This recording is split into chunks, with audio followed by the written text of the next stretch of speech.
Deviens la meilleure version de toi-même. Produit et lu par Livre Académie. Introduction. Il y a un moment dans une vie où on se surprend à penser « ça ne peut pas être juste ça. Je vaux plus que ça. Je suis plus que ça. » Si tu écoutes ce livre, c'est que cette petite voix a commencé à murmurer ou à hurler, et tu as décidé, enfin, de l'écouter. Je vais être direct avec toi. Tu n'es pas ici pour ajouter un livre de plus à ta bibliothèque. Tu es ici parce que quelque chose dans ta vie réclame une bascule, un décalage, une mise au point, un retour à toi. Pas la version sociale, pas la version que tu joues pour rassurer les autres, pas la version fatiguée que tu traînes depuis trop longtemps. Toi, le vrai toi, celui que tu sens parfois dans un flash, dans un sursaut d'énergie, dans une intuition qui te traverse et que tu repousses trop vite. Ce livre n'a qu'un seul but, te ramener vers cette version-là. Pas pour te changer, mais pour révéler ce qui est déjà là, juste sous la poussière du quotidien, des peurs, des habitudes, des compromis. Tu vas découvrir pourquoi tu t'es construit comme tu es, pourquoi tu répètes certaines erreurs, pourquoi tu te sabotes parfois au moment où tu touches presque ce que tu veux, pourquoi tu t'es éloigné de ce que tu aimes vraiment. Et surtout, comment reconnecter avec ton identité profonde, comprendre ce qui te fait vibrer, libérer ton énergie et tracer enfin la voie qui te ressemble.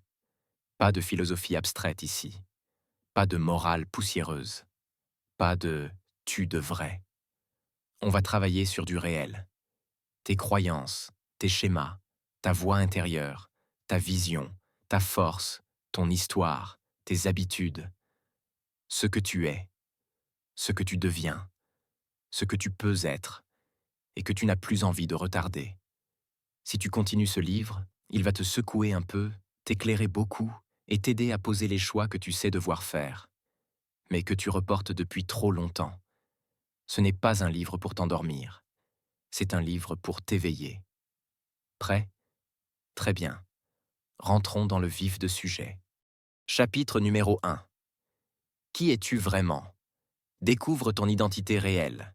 Nous ne voyons pas le monde tel qu'il est. Nous le voyons tel que nous sommes. Tu penses te connaître. C'est normal. On vit dans sa propre tête depuis toujours. On s'imagine être celui que l'on raconte, celui que les autres décrivent, celui qu'on a appris à incarner pour survivre. Mais la vérité, et c'est peut-être la première secousse de ce chapitre, c'est que tu connais surtout la version de toi-même que tu as construite pour t'adapter, pas forcément celle que tu es. Et c'est là que commence le vrai travail. Personne ne t'a vraiment appris à te regarder correctement. On t'a appris à te comporter, à te tenir, à t'ajuster. Tu as reçu des rappels silencieux et insistants. Sois sage, sois fort, sois gentil, sois productif, sois raisonnable, sois ce qu'on attend de toi.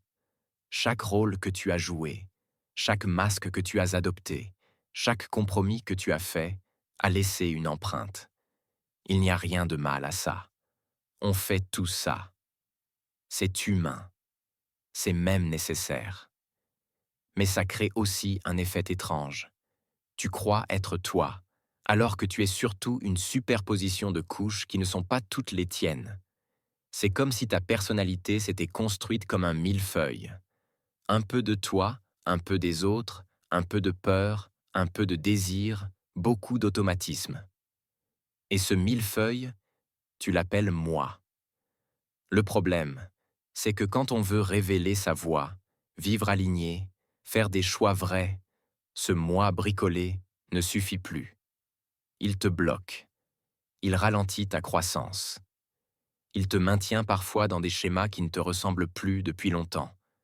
Tu sens qu'il y a un décalage, une tension, une forme de fatigue profonde. Et tu te dis, je devrais aller mieux que ça. Tu as raison. Ce chapitre est fait pour ça. Te montrer que pour avancer vraiment, il faut décoder ce que tu es devenu et retrouver ce que tu es réellement. Les masques. Ce que tu crois être n'est souvent qu'une protection. Imagine un enfant qui apprend à plaire pour être aimé, un ado qui apprend à se durcir pour être respecté, un adulte qui apprend à se censurer pour ne pas déranger. Ces petits ajustements deviennent des masques, et ces masques deviennent des habitudes, et ces habitudes deviennent des identités. Le plus surprenant, c'est qu'on finit par oublier que ce sont des masques. On dit « je suis quelqu'un de réservé », alors qu'en réalité, tu as surtout appris à te taire parce que parler t'a coûté un jour. Tu dis « je ne suis pas créatif », alors qu'on t'a juste appris que l'erreur était dangereuse. Tu dis « je suis quelqu'un qui prend sur lui », alors qu'on t'a programmé pour te sacrifier. La plupart des gens vivent ainsi. Ils confondent leur armure avec leur essence. Et quand ils cherchent leur voix, ils la cherchent à travers l'armure, pas à travers leur vrai visage. Mais comment trouver ce qui te ressemble si tu regardes la vie avec des filtres qui ne sont plus les tiens? La première étape pour devenir ta meilleure version n'est pas d'ajouter des qualités, ni de corriger des défauts, ni de forcer une transformation. La première étape, c'est de retirer ce qui n'est pas toi. Retirer le masque du parfait. Le masque de celui qui gère tout. Le masque de celle qui ne veut pas déranger. Le masque du fort. Le masque du drôle. Le masque du calme. Le masque du distant. Tu n'as pas besoin de tout casser. Tu as juste besoin de commencer à te demander « Ce comportement, c'est vraiment moi ou c'est la version de moi qui me protège depuis des années ?» L'héritage invisible. Tu crois choisir, mais tu reproduis. Ce que tu crois être des choix personnels sont très souvent des héritages génétiques, éducatifs, culturels ou familiaux. Et cet héritage, on le sous-estime. Ton identité s'est construite autour de phrases que tu as entendues 100 fois. Sois fort, fais attention, ne fais pas de vagues, arrête de rêver, ce n'est pas pour nous. La vie est dure, on ne choisit pas tout, il faut être raisonnable, ne te montre pas trop. Peut-être que tu as grandi dans une famille où l'émotion n'avait pas sa place, et aujourd'hui tu as du mal à exprimer ce que tu ressens. Peut-être que tu as grandi avec un parent anxieux, et aujourd'hui tu crois que ton stress est naturel. Peut-être que tu as appris à te suradapter, à être performant, à être utile. Et maintenant tu confonds valeur personnelle et utilité. Peut-être qu'on ne t'a jamais encouragé à explorer, et tu crois que tes rêves sont dangereux. Ce n'est pas toi, c'est ton héritage. Et ça ne définit pas ton avenir. Le but n'est pas de blâmer ton passé, ni de chercher un coupable. Le but est de comprendre l'architecture de ton identité. Parce qu'une fois que tu comprends ce qui t'a façonné, tu comprends aussi ce que tu peux enfin déconstruire. Ce que tu portes n'est pas toujours à toi.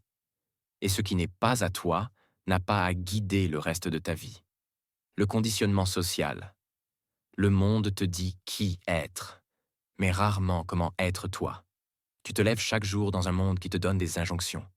Être productif, réussir vite, être visible, être positif, gagner du temps, optimiser ta vie, ne pas montrer de failles, avoir l'air fort, avoir l'air heureux, avoir l'air sûr. Le problème, c'est que toutes ces injonctions ne sont pas faites pour toi. Elles sont faites pour un idéal collectif. Un modèle standard de réussite qui ne te ressemble peut-être pas du tout. Alors tu fais semblant, tu forces, tu joues. Et plus tu joues, plus tu t'éloignes de toi. La société adore te dire quoi faire. Elle est beaucoup moins douée pour t'aider à être toi. Parce que être soi, ça demande de la nuance, de la lenteur, de l'introspection, du courage, de la vérité. Des choses qui ne rentrent pas bien dans une story ou un profil LinkedIn. Mais ce livre, ce chapitre surtout, va te permettre de poser la première pierre. Sortir du pilotage social pour revenir à ton centre. L'identification. Tu n'es pas ton personnage intérieur. Tu as construit un personnage. La version de toi qui parle dans ta tête, qui négocie, qui justifie, qui explique, qui critique, qui rassure, qui dramatise. Ce personnage, tu l'appelles « moi ». Mais ce n'est pas toi. C'est ta narration interne. Un mélange de peur, de souvenirs, de croyances, d'expérience, de protection. Tant que tu t'identifies à cette voix, tu restes enfermé dans les limites qu'elle impose. Quand tu dis « je suis comme ça », tu dis souvent « ma voix intérieure me répète ça depuis tellement longtemps que j'y crois ». L'un des objectifs de ce chapitre est de te faire comprendre que tu n'es pas cette voix. Tu es celui qui l'entend. Et ça change tout. Parce que si tu n'es pas la voix dans ta tête, alors tu peux la questionner, la recadrer, la transformer. Tu peux devenir l'architecte conscient de ton identité, pas juste l'héritier passif de ton passé. D'où viennent vraiment tes comportements? Si tu pouvais te voir de loin, tu constaterais quelque chose de fascinant. La plupart de tes comportements ne sont pas là parce que tu les as choisis, mais parce qu'ils ont été efficaces un jour. Efficaces pour éviter un conflit, pour obtenir de l'amour, pour éviter la honte, pour te faire accepter, pour éviter l'échec, pour survivre socialement. Ton cerveau n'est pas ton ennemi, c'est un ingénieur brillant qui optimise tout ce qu'il peut. Quand il trouve une stratégie qui fonctionne, se taire pour éviter un reproche, travailler dur pour être aimé, s'effacer pour éviter le rejet, faire le clown pour masquer l'insécurité, devenir fort pour cacher la vulnérabilité. Il la valide, il la renforce, il la répète, encore et encore, jusqu'à ce que la stratégie devienne une identité. Mais le drame, c'est que ce qui t'a protégé hier peut t'enfermer aujourd'hui. Être fort quand tu étais enfant t'a peut-être sauvé, mais être fort tout le temps t'empêche maintenant d'être aidé. Être discret t'a peut-être permis de ne pas être blessé, mais aujourd'hui ça t'empêche d'exister pleinement. Être gentil t'a peut-être permis d'être apprécié, mais maintenant ça t'empêche de poser des limites. Ce chapitre tente de t'amener à un point crucial. Ce n'est pas parce qu'un comportement t'a protégé hier qu'il doit te définir demain. Les croyances. Ce que tu penses être vrai façonne ce que tu deviens. Une croyance, c'est une histoire que tu répètes tellement souvent qu'elle finit par devenir ta réalité. Je n'y arriverai jamais. Je ne mérite pas mieux. Je suis comme ça. Je n'ai pas le choix. Je suis trop ceci. Pas assez cela. Tu ne te rends pas compte du pouvoir démentiel que ces phrases ont sur toi. Elles agissent comme un logiciel dans un ordinateur. Elles tournent en arrière-plan, silencieusement, et dictent tes décisions sans que tu en aies conscience. La bonne nouvelle? Les croyances ne sont pas des vérités. Ce sont des interprétations, des conclusions hâtives, des filtres, des récits, mais jamais des preuves. Quand tu changes ton récit, tu changes ta vie. Car l'identité n'est pas un bloc figé, c'est un processus. Tu es beaucoup plus malléable, flexible, évolutif que tu ne le crois. Le but de ce livre n'est pas de te forcer à adopter des pensées positives, mais de t'apprendre à identifier les croyances qui te limitent, à les déconstruire et à créer de nouvelles croyances qui te permettent d'avancer. Pas des illusions, pas des fantasmes, mais des croyances alignées avec ce que tu veux devenir. La fragmentation intérieure, tu n'es pas un, tu es plusieurs. Regarde un instant en toi. Tu n'es pas une seule personnalité. Tu es un ensemble de parts, comme des personnages intérieurs. Il y a la part de toi qui veut avancer, celle qui veut rester en sécurité, celle qui veut tout contrôler, celle qui a peur du jugement, celle qui veut impressionner, celle qui veut être aimée, celle qui rêve grand, celle qui se sabote. On les appelle parfois des sous-personnalités. Et tu crois que tu es instable ou contradictoire. Mais tu n'es pas contradictoire, tu es habité par différents besoins. Et la vie n'est pas un combat entre ces parts, mais une négociation. Quand tu commences, Kanaz, à comprendre cela, tu arrêtes de te juger. Tu cesses de te demander pourquoi tu n'arrives pas à tenir une décision, pourquoi tu changes d'avis, pourquoi tu te contredis. Tu comprends enfin que tu es un système intérieur complexe, riche, dynamique. Le but n'est pas d'éliminer certaines parts de toi, mais de reprendre le leadership sur l'ensemble. Être toi-même ne signifie pas écouter toutes tes parts, mais écouter la bonne au bon moment, celle qui correspond à ta voix, à ton futur, à ton alignement. Voilà pourquoi ce chapitre est essentiel. Tant que tu penses que ton identité est monolithique, tu te condamnes à ne pas comprendre tes propres paradoxes. Quand tu comprends que tu es multiple, tu cesses de te battre contre toi-même. Les blessures, ces marques invisibles qui sculptent tout. Tu portes en toi des blessures.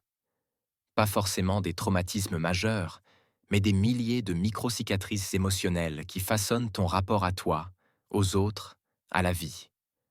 Peut-être une déception d'enfance, un abandon subtil, une incompréhension, une injustice, un rejet, un manque d'accueil de ton émotion, une humiliation. Et tu crois que c'est du passé. Mais non, les blessures ne disparaissent pas. Elles s'intègrent, elles s'enfouissent, et elles continuent à influencer tes choix. Parfois, tu penses être rationnel. En vérité, tu es guidé par une blessure que tu ne vois même plus.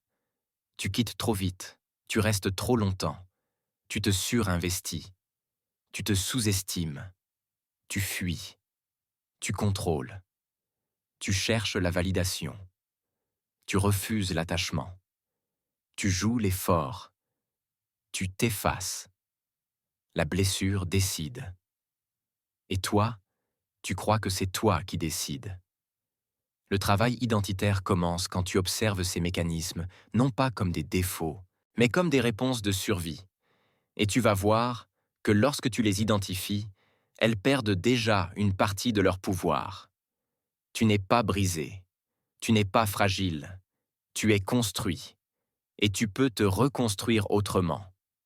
Le moment de lucidité, quand tu sens que quelque chose ne colle plus. Il y a un moment clé dans la vie d'une personne. Peut-être celui que tu traverses en ce moment, où les anciennes identités ne suffisent plus. Tu sens que tu joues un rôle qui n'a plus d'énergie, que certaines relations ne résonnent plus, que certaines ambitions ne t'animent plus, que certaines routines te fatiguent, que certaines peurs ne te semblent plus logiques. Tu sens un décalage entre ce que tu vis et ce que tu ressens au fond. C'est un moment inconfortable, mais c'est le meilleur signe possible. Ton identité réelle, celle que tu as enfouie, commence à frapper à la porte. Elle veut sortir, elle veut respirer, elle veut prendre sa place. Ce chapitre existe parce que tu ne peux pas construire ta voie sans comprendre ce que tu es devenu, ni ce que tu n'es plus. Tu n'as pas besoin de tout comprendre maintenant, mais tu dois au moins reconnaître ceci. Tu n'es pas figé. Tu n'es pas déterminé par ton passé. Tu n'es pas prisonnier de ton histoire. Tu es en transition. Et cette transition est la preuve que tu es vivant. Redevenir auteur de toi-même. La véritable transformation commence le jour où tu arrêtes d'être un résultat et que tu deviens un choix. Tant que tu te définis par ce que la vie t'a fait, tu subis. Quand tu commences à te définir par ce que tu veux créer, tu deviens libre. Ce chapitre n'a pas pour objectif de te convaincre que tu dois changer. Il a pour objectif de te montrer que tu peux te rencontrer. Vraiment. Profondément. Authenticité n'est pas un état. C'est une direction. Et c'est exactement cette direction que tu es en train de prendre. Ce premier chapitre n'est pas là pour te donner toutes les réponses. Il est là pour te poser la question fondamentale que très peu de gens prennent le temps d'affronter.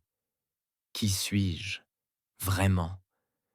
Tu vas peut-être être surpris, secoué, ému, dérangé, soulagé.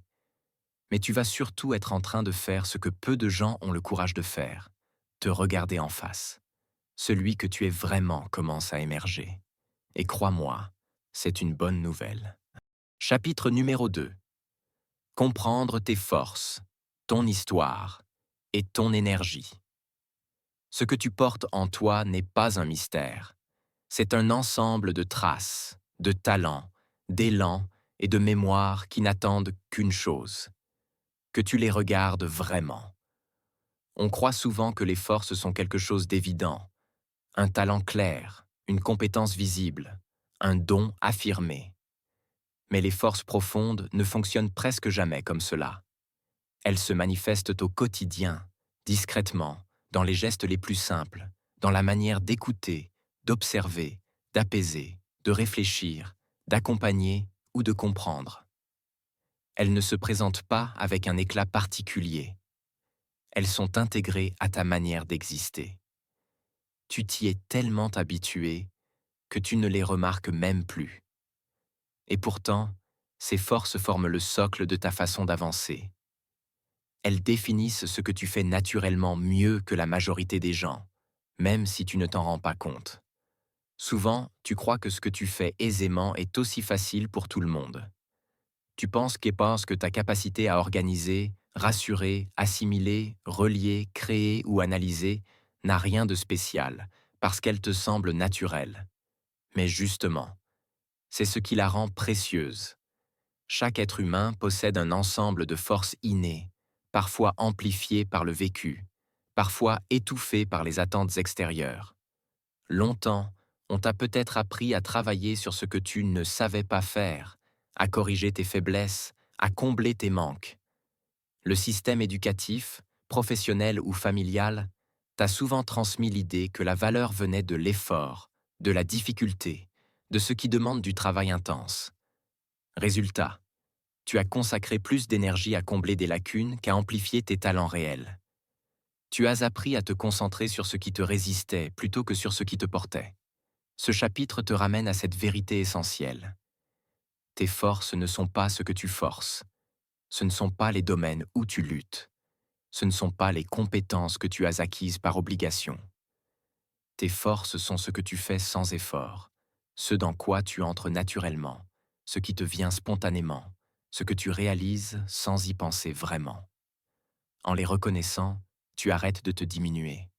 Tu arrêtes de chercher ailleurs ce que tu as déjà. Tu arrêtes de croire que la difficulté est un signe de valeur.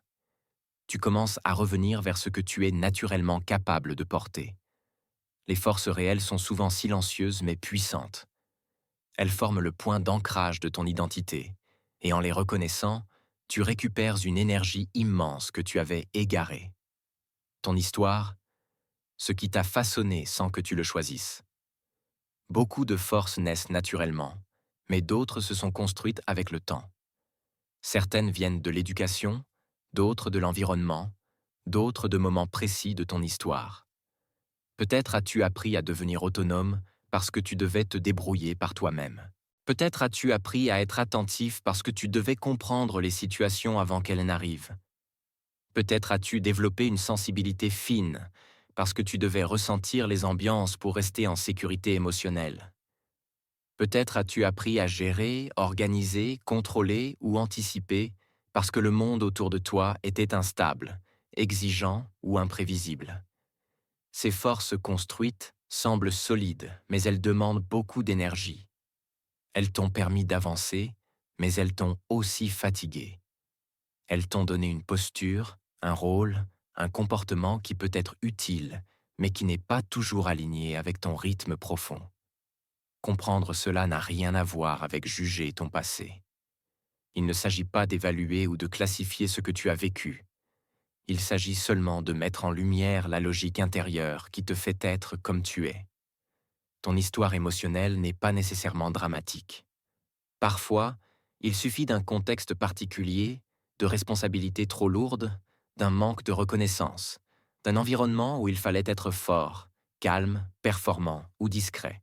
Cela suffit pour que tu développes des réflexes automatiques qui continuent d'agir aujourd'hui.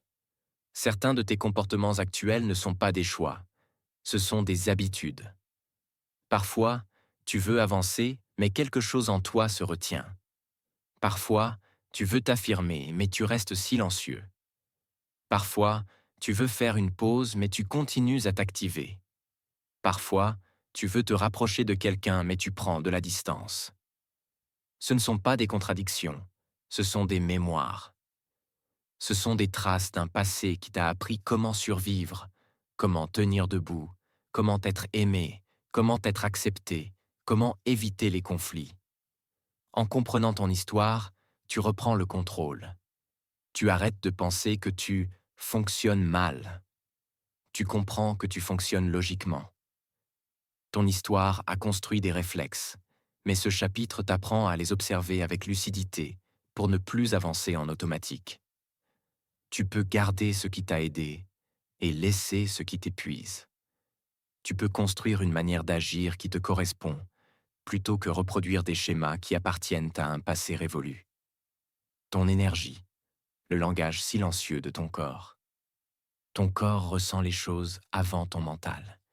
Il réagit aux ambiances, aux intentions, aux relations, aux choix, aux projets, bien avant que tu en aies conscience. Il s'ouvre quand quelque chose est bon pour toi. Il se ferme quand quelque chose ne l'est pas. Il ne raconte pas d'histoire. Il ne construit pas de justification. Il ne fabrique pas de discours. Il réagit simplement, spontanément, fidèlement. Quand tu fais quelque chose qui ne te correspond pas, ton énergie se contracte. Ta respiration devient courte. Ton attention se fragmente. Tes épaules se tendent. Ton ventre se serre. Tu perds de la clarté. Quand tu fais quelque chose qui t'appartient profondément, ton énergie s'ouvre. Ton souffle devient plus ample, ton regard se stabilise. Tu te sens plus présent, plus vivant, plus disponible. L'énergie n'est pas un concept abstrait. C'est une réaction physique, mesurable, perceptible. C'est une information directe que ton corps te transmet pour t'indiquer si tu vas dans une direction juste ou non. Le problème, c'est que tu as été habitué à te couper de ces signaux.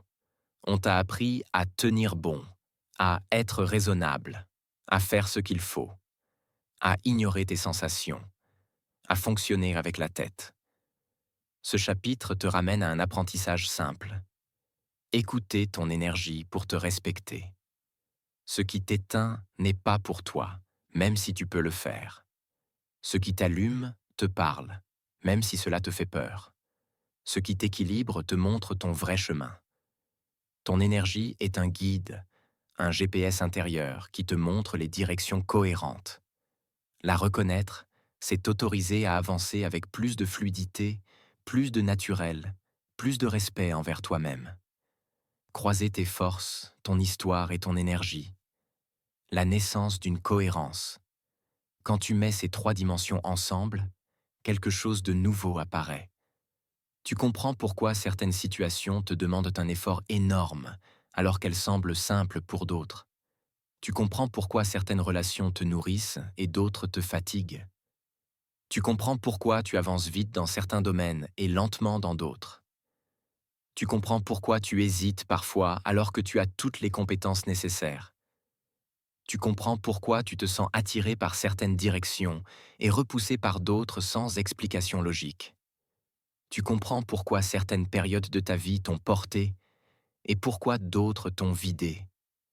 Tes forces t'indiquent ce que tu sais faire. Ton histoire t'indique ce que tu as appris à supporter. Ton énergie t'indique ce qui t'appartient vraiment.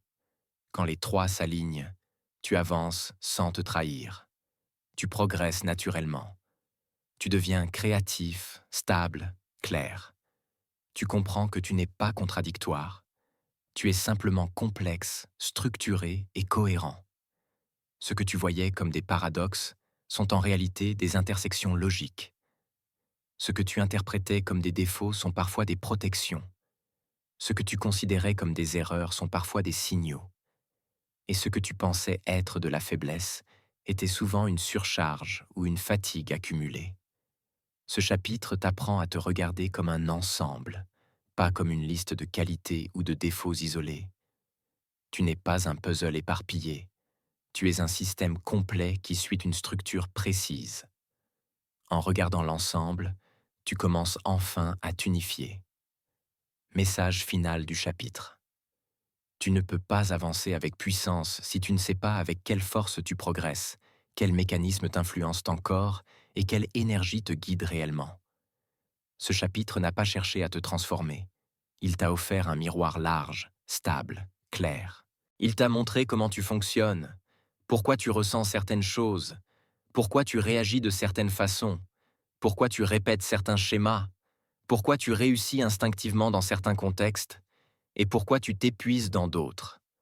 Comprendre tes forces, ton histoire et ton énergie ne te change pas.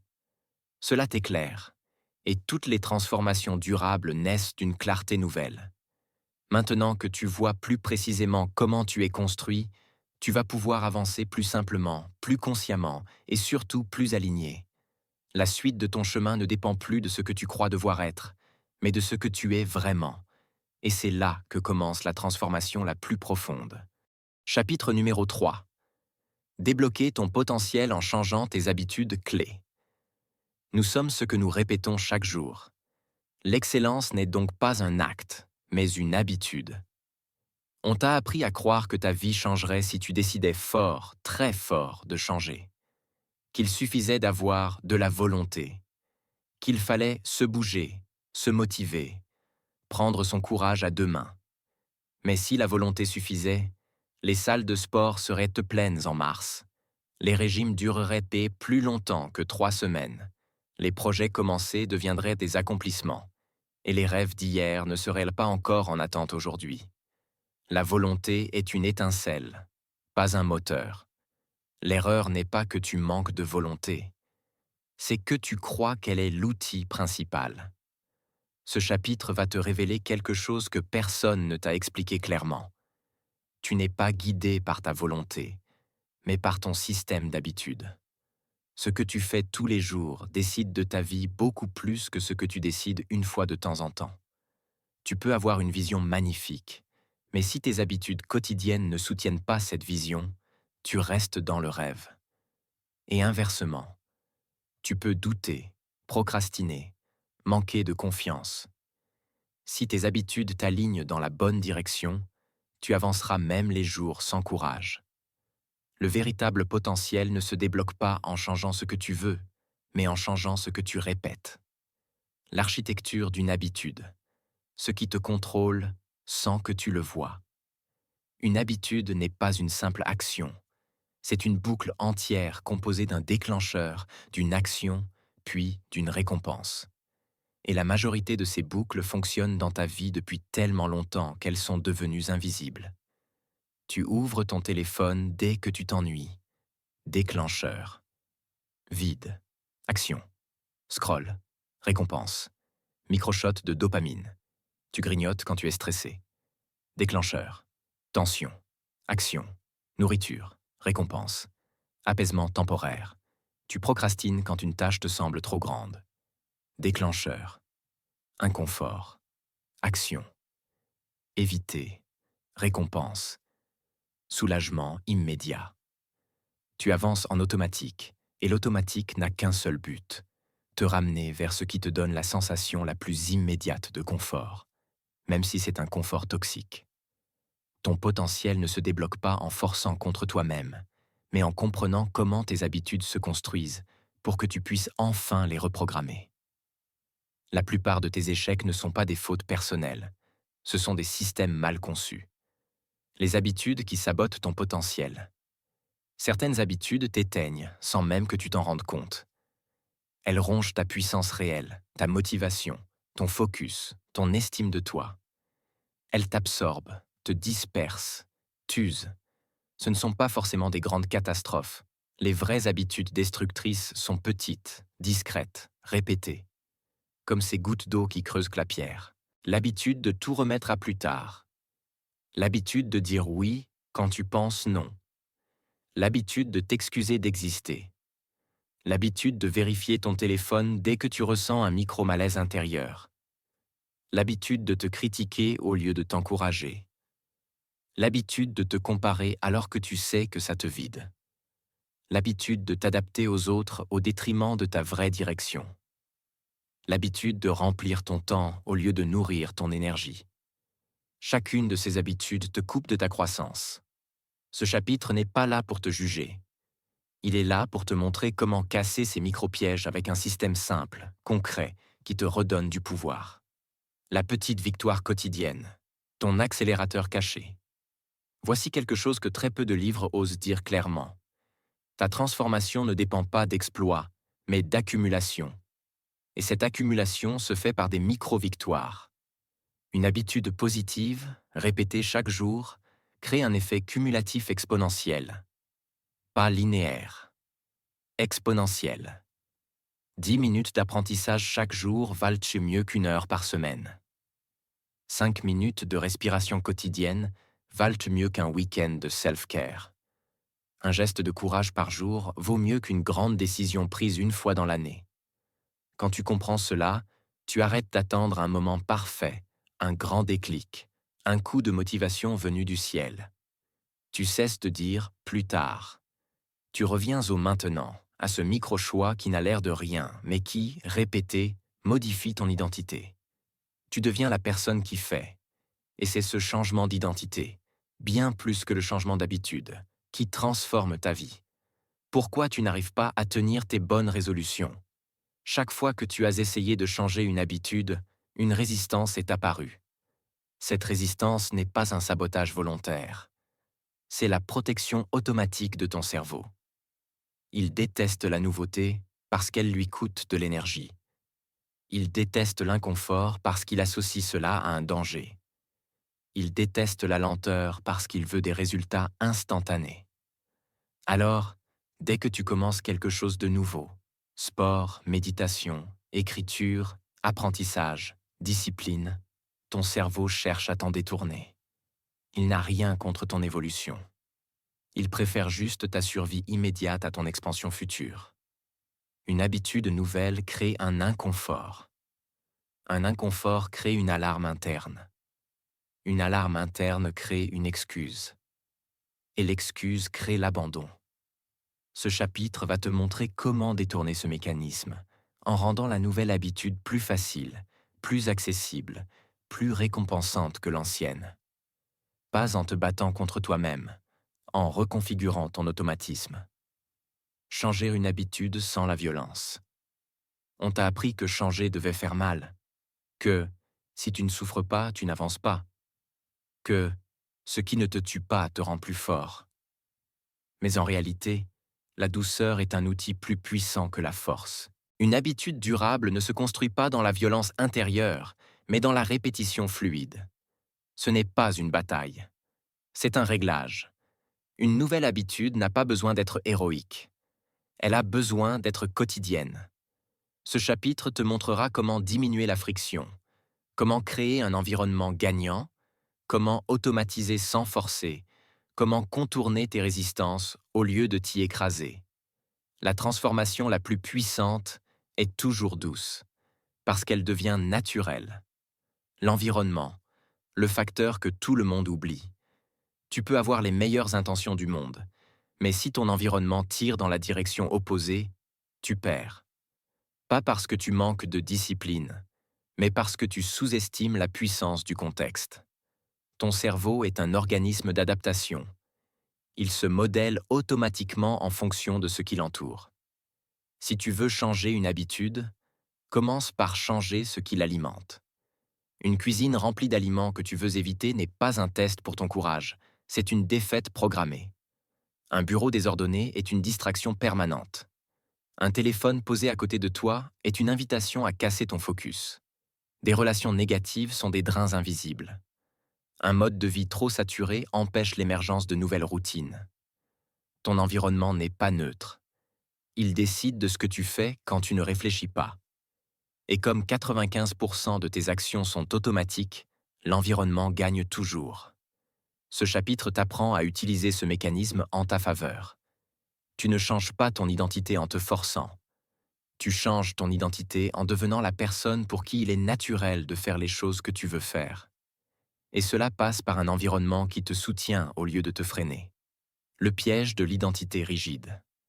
Voici une vérité que peu de gens acceptent. Tu restes bloqué dans de vieilles habitudes parce que tu te vois encore comme la personne qui faisait ces habitudes. Si tu veux débloquer ton potentiel, tu dois changer ton discours intérieur. Pas juste « je vais courir », mais « je suis quelqu'un qui prend soin de son corps ». Pas « je vais apprendre », mais « je suis quelqu'un qui progresse chaque jour ». Pas « je vais me respecter », mais « je suis quelqu'un qui pose des limites ». Les neurosciences le montrent clairement. Les habitudes durables sont celles qui correspondent à une identité. Dès que ton cerveau commence à dire Je suis ce type de personne.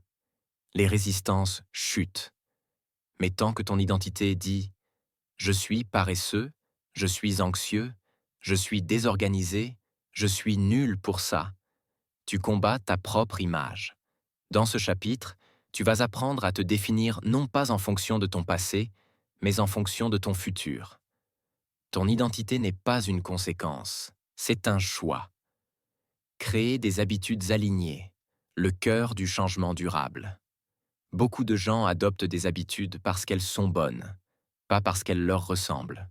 Résultat, ils les abandonnent. Une habitude doit être alignée avec ta personnalité, ton rythme, ton énergie, tes valeurs. Si tu te forces à suivre une routine qui ne te correspond pas, tu vas tôt ou tard l'abandonner. Non par faiblesse, mais par incohérence. L'objectif de ce chapitre n'est pas de te donner une liste universelle d'habitudes idéales. Il est de te faire reconnaître les habitudes qui te servent, à toi. Celles qui augmentent ta clarté mentale, celles qui augmentent ton énergie, celles qui te rendent fier de toi, celles qui font de toi quelqu'un que tu respectes, celles qui soutiennent ta vision de long terme. Ce chapitre va t'amener à repérer les 3 habitudes qui auront le plus d'impact dans ta vie et à les mettre en place sans violence ni perfectionnisme. Le pouvoir des petites ruptures. Contrairement à ce que tu crois, tu n'as pas besoin de tout révolutionner d'un coup. Tu as besoin d'une rupture minuscule mais symbolique. Un geste qui indique à ton cerveau « Nous ne sommes plus la même personne qu'hier ». Cette rupture peut être une action simple. Ranger ta chambre comme si elle appartenait à une personne disciplinée, écrire une phrase par jour, marcher 10 minutes, refuser une demande toxique, boire un verre d'eau au lever, méditer 3 minutes, éteindre ton téléphone 1 heure avant de dormir, noter une idée chaque soir. Ce sont des signaux. Et ces signaux racontent quelque chose de fondamental. Tu reprends la main. La transformation identitaire commence souvent par une action qui n'a l'air de rien. Mais c'est précisément parce qu'elle n'est pas impressionnante que tu peux la répéter. Et c'est la répétition qui change tout. Les habitudes relationnelles, le rôle invisible de ton entourage. Tu peux changer ton alimentation, ton sommeil, ta discipline. Mais si tu ne changes pas ta façon d'interagir avec les autres, ton potentiel reste limité. Certaines habitudes relationnelles te bloquent sans que tu t'en rendes compte. T'excuser trop souvent, sauver les autres, dire oui par défaut, minimiser tes besoins, éviter les conflits, absorber les émotions des autres, te suradapter. Ces habitudes relationnelles sont profondément ancrées car elles viennent de ton enfance, de tes blessures, de ton besoin d'être aimé. Mais elles te volent ton énergie. Elles t'empêchent d'être toi. Elles réduisent ton espace intérieur. Ce chapitre t'apprend à créer 3 nouvelles habitudes relationnelles essentielles. Dire non sans culpabilité, exprimer tes besoins sans honte, accepter d'être vu tel que tu es. Changer tes habitudes internes est puissant. Changer tes habitudes relationnelles est libérateur. La discipline douce, avancer sans brutalité. La discipline n'a rien à voir avec la rigidité. La discipline n'est pas un combat contre toi, c'est un engagement envers toi. Trop de gens confondent la discipline avec la violence. La vraie discipline, celle qui débloque ton potentiel, est douce, cohérente, stable. Elle ne se moque pas de toi quand tu échoues. Elle t'attrape par la main et te dit « On continue ». C'est la capacité à revenir à ton chemin après une chute. La discipline douce renforce ton identité sans briser ton estime. Elle ne te force pas à faire plus, mais à faire mieux. Elle ne te demande pas des efforts héroïques, mais des gestes tenables. Elle te guérit au lieu de te fatiguer. Ce chapitre t'apprend à créer cette discipline qui te solidifie sans t'écraser. Le vrai déblocage. Quand tu comprends que tu peux recommencer à tout moment. Ce chapitre veut t'amener à une révélation majeure. Le potentiel ne se débloque pas en une fois. Il se débloque chaque jour. Il ne dépend pas de ta motivation, mais de ta cohérence. Il ne dépend pas de ta confiance, mais de tes actions. Il ne dépend pas de ton passé, mais de ton prochain geste. Tu n'as pas besoin d'être parfait. Tu n'as pas besoin d'être rapide. Tu n'as pas besoin d'être prêt. Tu dois juste être régulier. Juste revenir. Juste recommencer. Le secret est là. Tu deviens puissant, non pas parce que tu fais beaucoup, mais parce que tu continues. Tu te transformes, non pas parce que tu changes tout, mais parce que tu changes suffisamment. La conclusion invisible de ce chapitre. Tu arrives ici avec une certitude nouvelle. Ton potentiel n'est pas bloqué. Il est seulement caché derrière des habitudes anciennes, des automatismes usés, des stratégies de survie obsolètes. Tu n'as pas besoin d'une vie parfaite. Tu as besoin d'une mécanique juste. Ce chapitre t'a montré que la transformation profonde n'a rien de spectaculaire. Elle est quotidienne, minuscule, modeste, mais implacable. Tu n'as plus besoin de te battre pour changer. Tu n'as plus besoin d'attendre un déclic. Tu as tout ce qu'il faut.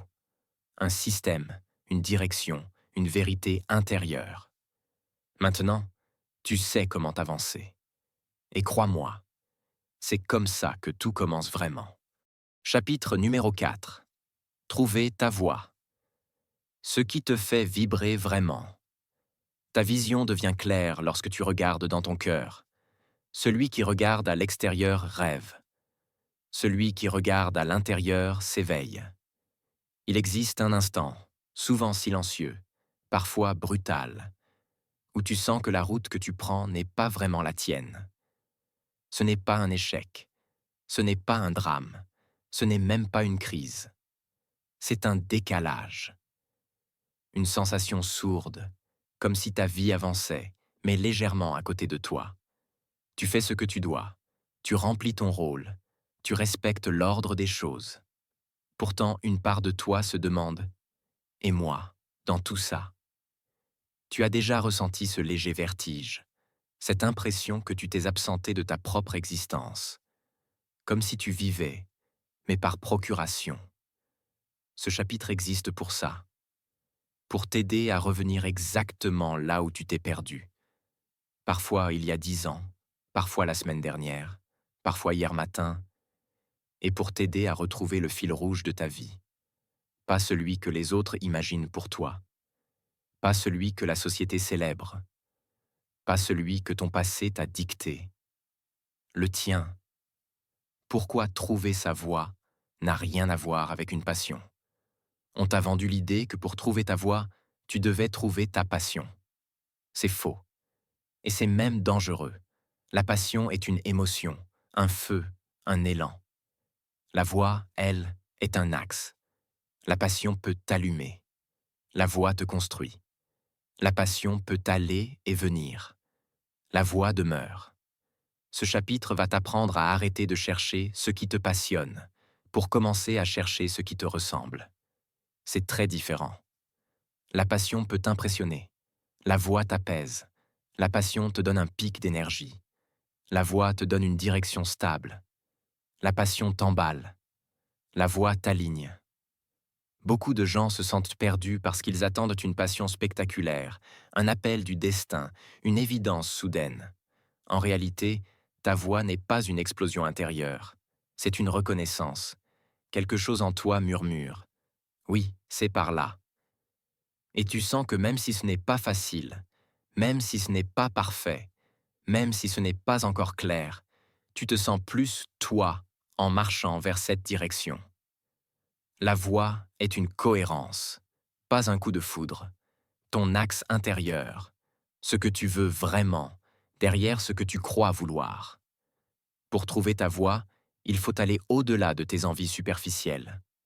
Beaucoup de choses te tentent, beaucoup de choses t'inspirent, beaucoup de choses t'attirent, mais tout ne te correspond pas.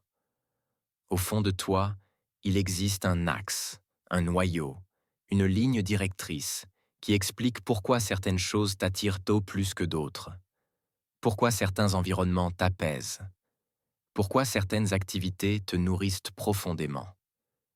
Une personne peut être attirée par la créativité, mais ce n'est peut-être pas l'art qu'elle veut, c'est la liberté. Une autre veut travailler avec les gens. Mais ce n'est pas le social qu'elle cherche, c'est la connexion. Une autre rêve de voyager. Mais ce n'est pas le voyage qui compte, c'est l'exploration intérieure. Une autre veut un métier stable. Mais ce n'est pas la stabilité, c'est la sécurité affective. Tant que tu confonds les moyens et les motivations profondes, tu cherches la mauvaise route.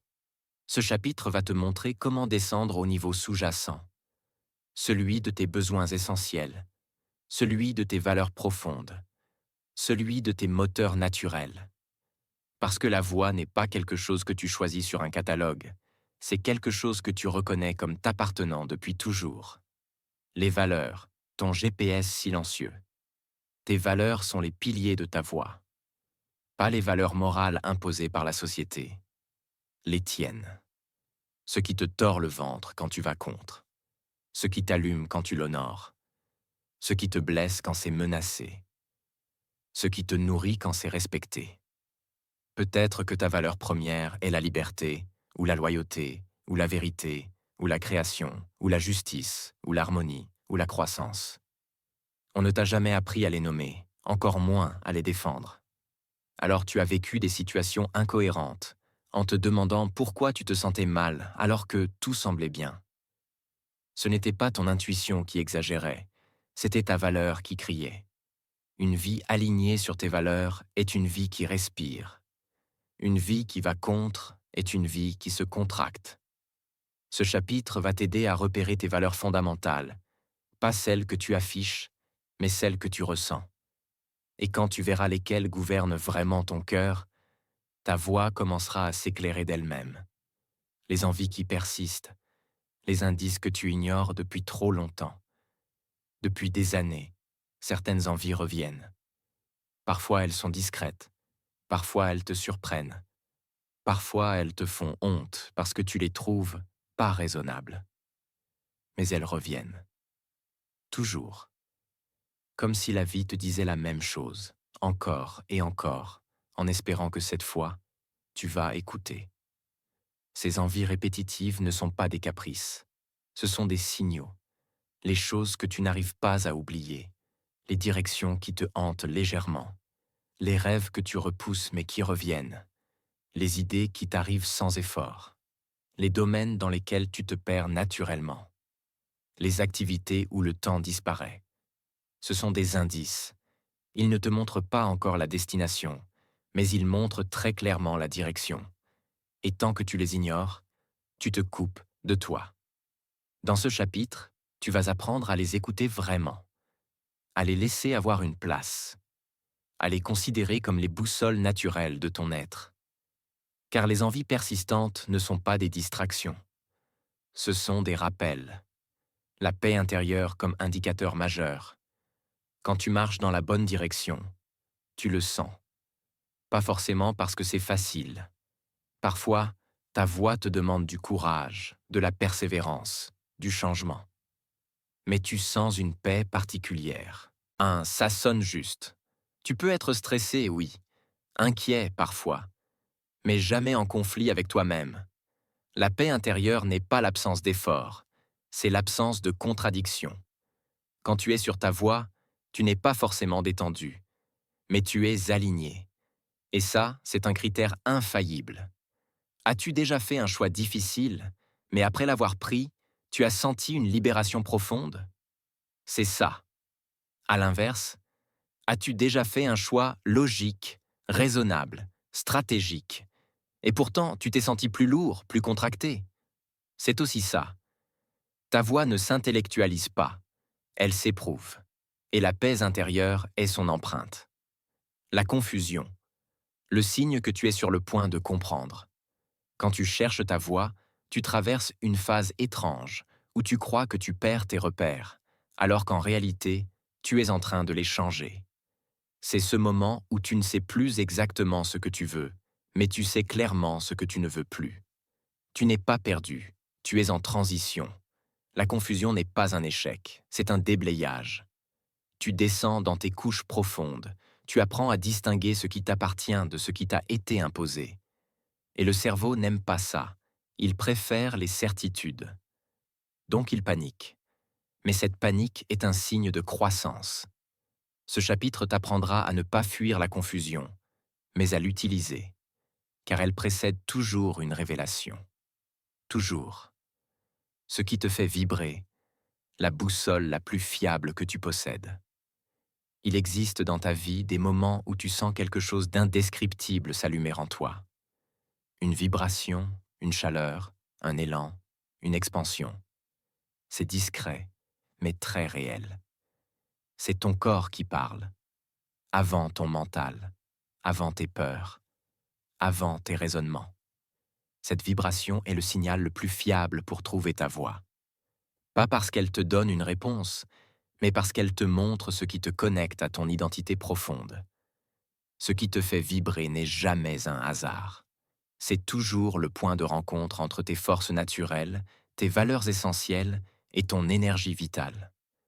Quand quelque chose te fait vibrer, même légèrement, même timidement, même irrationnellement, ça veut dire « il y a quelque chose pour toi ici ». Le problème, c'est que tu as été éduqué à écouter ton mental, pas ta vibration. Alors tu expliques, tu justifies, tu rationalises, tu relativises, et tu t'éloignes de ce qui pourrait te transformer. Dans ce chapitre, je veux que tu prennes une décision intérieure simple. Ne plus ignorer ce qui t'allume, même si ce n'est pas encore clair, même si ça semble fou, même si ça te fait peur. Car cette vibration est ton fil d'Ariane. Les choix qui t'appartiennent et ceux qui te volent. Quand tu observes ta vie, tu peux la diviser en deux catégories. Les choix que tu as faits pour être aimé, approuvé, conforme, raisonnable, et les choix que tu as faits pour te sentir vivant. Ce sont ces derniers qui révèlent ta voix, pas les premiers. Les choix, pour être aimé, te donnent peut-être une place dans le monde, mais ils te retirent une place en toi. Les choix, pour être vivant, te donnent une place dans ta propre existence, même si les autres ne comprennent pas toujours. Ce chapitre t'aide à identifier les choix qui ont été faits pour de mauvaises raisons. Par fatigue, par peur, par habitude, par héritage. Tu vas voir quelque chose de frappant. La majorité des détours de ta vie, la majorité de tes insatisfactions, la majorité de tes renoncements viennent de choix qui n'étaient pas vraiment les tiens. Tu n'as rien fait de mal. Tu t'es adapté. Maintenant, tu vas apprendre à choisir autrement, en tenant compte de ton axe, de tes valeurs, de ton énergie, de ta vibration. Ce sont les choix qui t'appartiennent qui te ramènent vers ta voie. Le courage d'écouter ce que tu sais déjà. Une vérité que tu n'as peut-être jamais formulée. Tu sais déjà, quelque part, quelle est ta voie. Pas dans le sens d'un métier précis ou d'un projet détaillé. Non, mais dans le sens d'une direction intérieure, une orientation, une intention, un par là.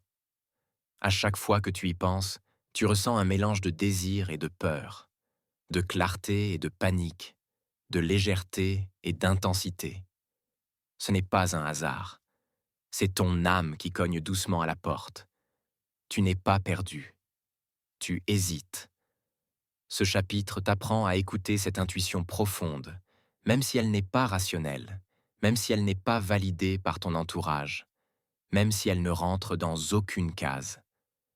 Car trouver sa voie demande du courage, pas le courage physique, ni le courage héroïque. Le courage intérieur, celui d'entendre une vérité que l'on a ignorée pendant trop longtemps. Pourquoi ta voix n'est pas un job, mais un mouvement intérieur. Une erreur fréquente consiste à confondre voix et activité. On se dit « je dois trouver ce que je dois faire dans la vie ». Mais ta voix ne se résume pas à une seule activité. Elle se manifeste dans plusieurs formes possibles. Une personne dont la voix est d'inspirer peut le faire en enseignant, en écrivant, en élevant des enfants, en guidant des équipes. Une personne dont la voix est de créer peut créer des objets, des entreprises, des projets, des espaces, des émotions. Une personne dont la voix est d'aider peut le faire dans le médical, le social, le management, la famille. Une personne dont la voie est d'explorer peut voyager, mais aussi explorer des idées, des technologies, des concepts. Ta voie n'est pas une case, c'est une vibration. Pas une profession, un axe. Et cet axe peut s'exprimer dans 1000 directions différentes. Si tu attends une définition parfaite, tu te bloques. Si tu regardes ce qui t'aligne, tu progresses. Tu n'as pas besoin d'une réponse ferme. Tu as besoin d'un mouvement intérieur. La voie ne se trouve pas d'un coup. Elle se révèle graduellement, à mesure que tu marches dedans. Comment reconnaître une fausse voie? Ce qui brille, mais ne nourrit pas. La vie te propose parfois des chemins séduisants. Des voies qui semblent prestigieuses, valorisantes, rassurantes, logiques. Mais elles ne te nourrissent pas. Tu y penses avec excitation, mais tu t'y projettes avec fatigue. Elles t'attirent en surface, mais elles t'éteignent en profondeur. Tu sens un « wow », mais tu ne sens pas un « oui ». Ce chapitre va t'aider à reconnaître ces fausses pistes. Elles ont 3 caractéristiques. Elles brillent de l'extérieur, mais tu n'y trouves pas de sens intérieur. Elles flattent ton ego, mais pas ton cœur. Elles te donnent une identité, mais pas une expansion. Les fausses voies ne sont pas mauvaises. Elles sont juste vides. Elles te donnent un rôle, mais elles ne t'offrent pas de vie. Reconnaître ça ne demande pas du courage. Ça demande de l'honnêteté. Et cette honnêteté te libère. La vraie voie, ce qui te demande d'être toi, rien de plus, rien de moins. Ta voie est simple, au fond. C'est l'endroit où tu peux être entièrement toi, sans te réduire, sans te travestir, sans jouer un rôle. C'est l'endroit où ton caractère, tes forces, ta sensibilité, ton énergie et tes valeurs s'alignent. C'est l'endroit où ce que tu fais nourrit qui tu es, où l'effort fait sens, où la fatigue est bonne, où les défis excitent au lieu d'écraser, où tu te sens un peu plus vivant qu'avant. La vraie voie ne te promet pas une vie facile. Elle te promet une vie qui a du sens. Et le sens est une forme de bonheur qui ne dépend de rien d'extérieur. C'est une stabilité intérieure que personne ne peut enlever. La décision invisible qui change tout. Trouver ta voie ne demande pas une révélation. Ce n'est pas une lumière divine. Ce n'est pas un choix spectaculaire. C'est une décision silencieuse. Une phrase intérieure que tu te dis pour la première fois avec sincérité. Je vais arrêter de me trahir. Quand tu prononces cette phrase, même sans la dire à voix haute, tu passes un point de non-retour. Tu reprends ta vie entre tes mains. Tu arrêtes de marcher dans la direction qui éteint ta vibration. Tu arrêtes de vivre la vie que les autres espèrent de toi. Tu arrêtes de jouer le personnage que tu as construit pour survivre. Tu reviens vers toi. C'est ce moment-là qui change tout. La conclusion vivante de ce chapitre. Tu viens de traverser un chapitre fondamental. Maintenant, tu sais que ta voix n'est pas quelque chose à inventer.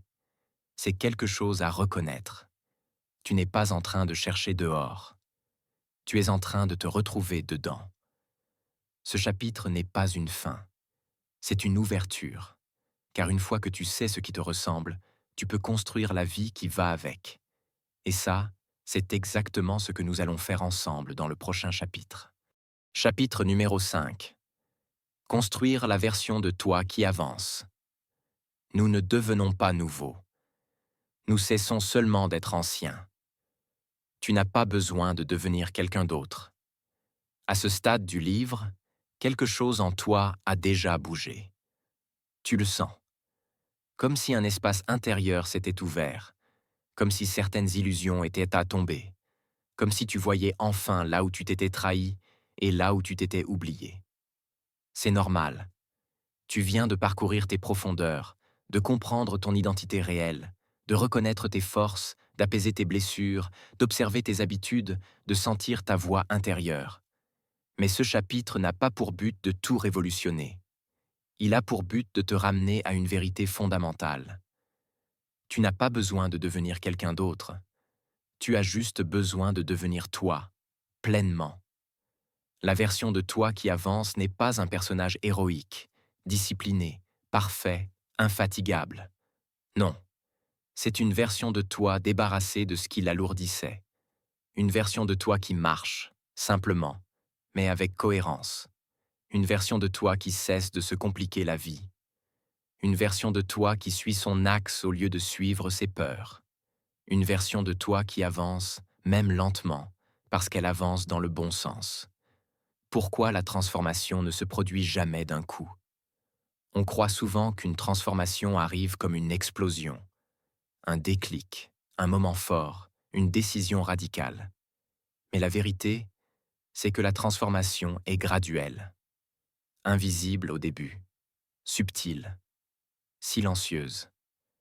Elle commence comme un changement de posture intérieure, imperceptible pour les autres, mais gigantesque pour toi. C'est une nuance, un non prononcé enfin, un oui qui vient du cœur, une vérité que tu ne repousses plus, une petite action qui confirme que tu te choisis. Ce chapitre est là pour te montrer que la version de toi qui avance ne se construit pas dans un exploit, mais dans un alignement.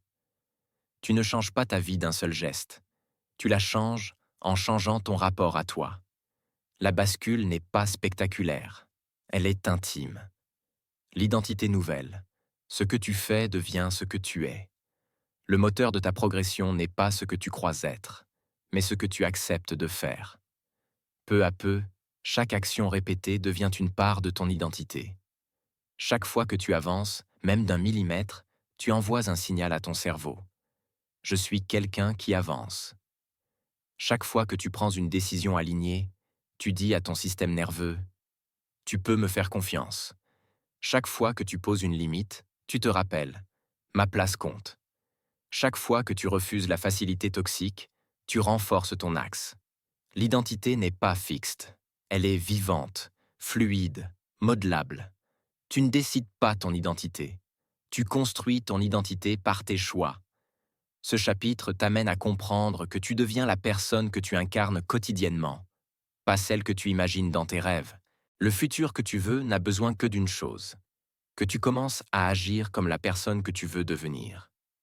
Les rituels, la stabilité qui libère. Les rituels ne sont pas des routines robotiques. Ce sont des ancrages, des gestes sacrés, des micro-moments qui te ramènent à toi. Tu n'as pas besoin de 100 rituels. Tu n'as pas besoin d'être parfait. Tu as besoin de 3 ou 4 actions quotidiennes qui te stabilisent, qui t'alignent, qui te rappellent ton axe. Cela peut être écrire 10 minutes le matin, marcher chaque jour, méditer quelques instants, lire un passage inspirant, préparer ton environnement, ranger, respirer consciemment. Les rituels créent une colonne vertébrale intérieure. Ils te recentrent. Ils te protègent de la dispersion. Ils t'aident à rester sur ta voie même quand la vie devient chaotique.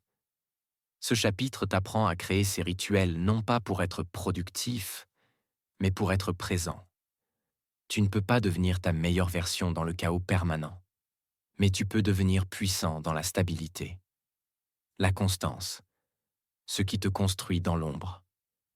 Tu peux être brillant, motivé, inspiré, ambitieux. Mais si tu n'es pas constant, tu restes au stade de l'intention. La constance n'a rien à voir avec la perfection. La constance est une fidélité à toi-même. C'est l'art de revenir. Encore, et encore, et encore, même après un jour sans, même après un moment de doute, même après un détour. Ce chapitre t'apprend que la constance est ton super pouvoir. C'est elle qui sculpte ton identité. C'est elle qui transforme tes habitudes en réflexes. C'est elle qui crée ton axe. C'est elle qui te donne de la force, même quand tu n'en as plus. La constance ne doit pas être forcée. Elle doit être fluide. Si tu forces, tu t'abîmes. Si tu flows, tu avances. Tu veux devenir quelqu'un d'inarrêtable? Deviens quelqu'un qui revient. Grandir sans te juger. La maturité que tu n'as jamais apprise. Tu vas tomber. Tu vas faillir. Tu vas procrastiner. Tu vas douter. Tu vas reculer, tu vas avoir peur, tu vas t'épuiser, tu vas parfois te perdre. Et c'est normal. Le problème, ce n'est pas l'erreur. C'est la punition que tu t'infliges après. Tu n'as jamais appris à grandir sans te juger. Ce chapitre t'apprend à intégrer l'échec dans ta croissance, pas à le craindre. À transformer un faux pas en apprentissage. À te relever sans violence. À devenir un adulte intérieur, celui qui ne te maltraite pas quand tu tombes, mais qui te tend la main. La version de toi qui avance ne cherche pas la perfection, elle cherche l'intégrité. Et l'intégrité inclut l'acceptation de tes failles. Le futur n'a besoin que d'une chose, une décision quotidienne. La version de toi qui avance n'existe pas demain. Elle n'existe pas plus tard. Elle existe maintenant, dans le prochain micro-choix. Choisir de dire la vérité. Choisir de respirer avant de réagir. Choisir de poser une limite. Choisir de commencer une tâche. Choisir de t'écouter. Choisir le courage au lieu de la peur. Choisir une action simple plutôt qu'un fantasme grandiose. Tu n'as pas besoin de réussir toute ta vie. Tu dois réussir ton prochain geste. Ce chapitre te ramène à l'essentiel. Ton futur ne dépend pas de grandes décisions. Il dépend du geste d'aujourd'hui. Et demain, il dépendra du geste de demain. Tu avances un pas à la fois, dans la bonne direction. Apprendre à t'aimer en marchant. L'une des plus grandes illusions est de croire que tu dois t'aimer pour avancer. En réalité, c'est en avançant que tu apprends à t'aimer. L'estime de soi ne tombe pas du ciel. Elle se construit par l'expérience répétée d'être fidèle à toi-même. Chaque fois que tu t'écoutes, même une minute, tu renforces ton amour-propre. Chaque fois que tu te choisis, tu guéris une ancienne blessure. Chaque fois que tu fais un pas vers ta vérité, tu te rappelles que tu vaux quelque chose. Ce chapitre veut t'amener à cette compréhension simple et bouleversante. Tu n'as pas besoin d'être guéri pour avancer. Avancer te guérira. Conclusion. Il existe des livres que l'on lit pour apprendre quelque chose, et puis il y a ceux que l'on traverse pour se retrouver. Si tu es arrivé jusqu'ici, ce n'est pas par hasard. C'est qu'au fond de toi, quelque chose appelait depuis longtemps. Une vérité oubliée, un besoin d'alignement, un désir de cohérence, une fatigue profonde de jouer un rôle qui n'était plus le tien. En lisant ces pages, tu n'as pas découvert un nouveau toi, mais tu as commencé à lever les voiles sur celui que tu es depuis toujours. Tu as exploré tes forces, tes blessures, tes habitudes, ton énergie, ta voix intérieure, et tu as compris qu'il n'y avait rien à inventer, seulement à révéler. Tu as compris que la meilleure version de toi-même n'était pas une performance, ni un idéal inatteignable, ni une métamorphose brutale, mais un retour vers ta vérité. Et ce retour est déjà en cours, même si tu ne vois pas encore où il te mène. Parce qu'on ne se transforme pas en un seul geste, mais en une accumulation silencieuse de micro-gestes alignés. Ce que tu fais un jour ne change rien. Ce que tu fais tous les jours change tout. Tu n'es plus exactement la personne que tu étais hier. Tu vois différemment. Tu ressens différemment. Tu te traites différemment. Tu n'as peut-être pas encore toute la clarté, mais tu as la direction. Et dans une vie, la direction vaut 1000 fois plus que la vitesse. Il n'y a pas de ligne d'arrivée dans ce travail, pas de moment où l'on devient terminé. La croissance n'est pas un état, c'est un mouvement, une respiration, un ajustement permanent. Et la bonne nouvelle, c'est que tu n'as pas besoin d'être parfait pour avancer. Tu n'as pas besoin d'avoir confiance, tu dois seulement être honnête. Tu n'as pas besoin d'être prêt, tu dois seulement te respecter. Tu n'as pas besoin de comprendre tout le chemin, tu dois seulement faire le prochain pas, celui qui sonne juste, celui qui t'aligne, celui qui t'apaise. Ce livre n'a pas cherché à te changer, mais à te ramener à toi, à ce toi qui sait, qui sent, qui aspire, qui se tient au bord de ta conscience et qui frappe doucement depuis des années. Cet être-là n'a pas besoin que tu sois plus fort, plus courageux, plus discipliné, plus performant. Il a juste besoin que tu arrêtes de te fuir, que tu arrêtes de te tordre, que tu arrêtes de te minimiser, que tu arrêtes de jouer petit, que tu arrêtes de croire que tu dois mériter ta place.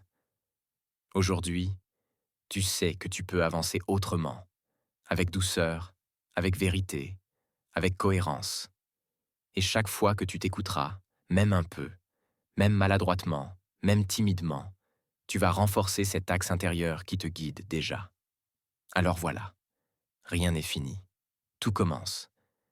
Tu ne sais peut-être pas encore où ce chemin te mènera, mais tu sais désormais reconnaître ce qui t'éloigne de toi et ce qui t'en rapproche. Et ça, c'est le début de la liberté. Continue. Marche, reviens, ajuste, respire, choisis-toi, encore et encore. Car la meilleure version de toi-même n'est pas une destination à atteindre, c'est une direction à emprunter chaque jour.